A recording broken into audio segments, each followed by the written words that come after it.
What's going on, guys? It's Matt coming here from DNR Auto. Today, I wanted to talk to you guys about pistons and rods and why some things are overlooked and super important. First off, I want to start by saying thank you very much to this gentleman who I'm not going to name because I don't know if he wants to be named. Was able to get me some 6.0 rods and pistons in a hurry, super quick, super nice. These are not for our upcoming turbo build. These are just nice to have on the shelf. Paul and I even said when we unboxed them, said, hey, if we wanted to, we could even punch out the 5.3 and make these fit. And some of the 5.3 and 6.0 cranks have the same casting number and blah, blah, blah, blah. So those are all possibilities. But that's not what we're going to do. We just do a lot of buying, selling, trading of LS parts. So these are just good to have on hand. Talking about these rods, these are cast rods, and these are factory 6.0 cast rods.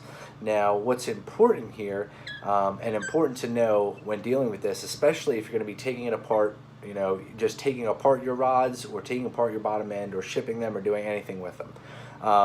The big deal here is that these rods are cast.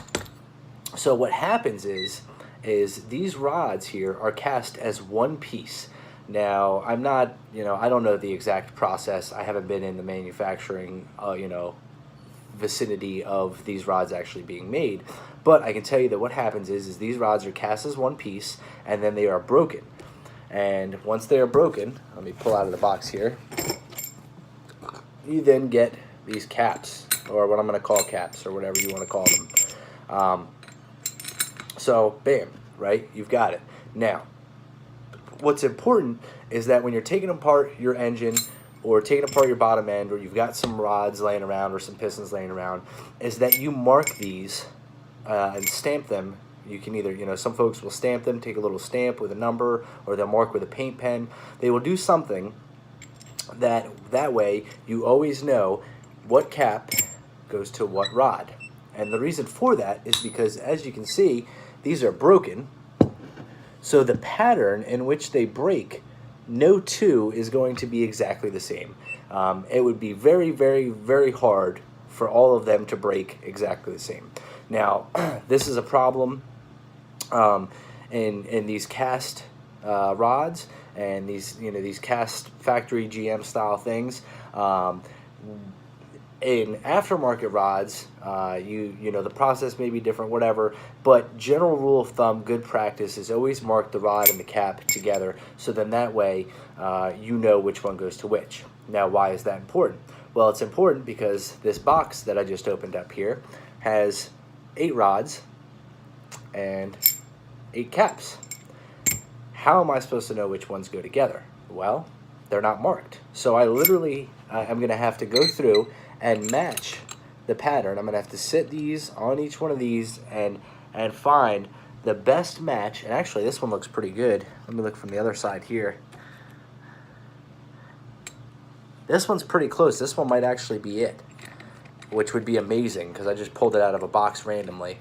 But I'm going to have to go back and forth and play the guessing game and spend a lot of time just figuring out which caps go to which rods. So, important tip for the day when rebuilding an engine, when removing rods and pistons, when doing these sorts of things, mark everything that comes out and mark the direction in which it came out if you have to. I'm looking at some of these pistons here, but some of them do have markings. I see 3, I see 2, I don't know what the hell that one's supposed to say. I see 4, I see 6. So some of these pistons, 7. So it looks like the pistons have all been marked, 1. But there's no discernible marking on the end here. Unless I'm completely wrong, which I could be, but who the hell knows. Yep.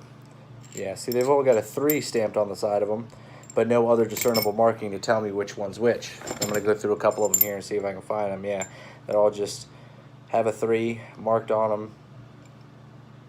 Boom, boom, boom. Absolutely nothing.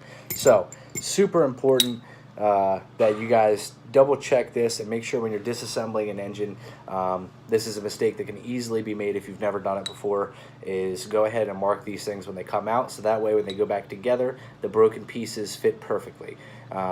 Obviously, if you have a cap from one and a rod from another that they don't fit perfectly together, you're going to have bearing issues, you're going to, you know, possibly damage the crank, you're going to have all sorts of nasty issues that are going to come from the thousandths of an inch of measurement that is required to run these precisely.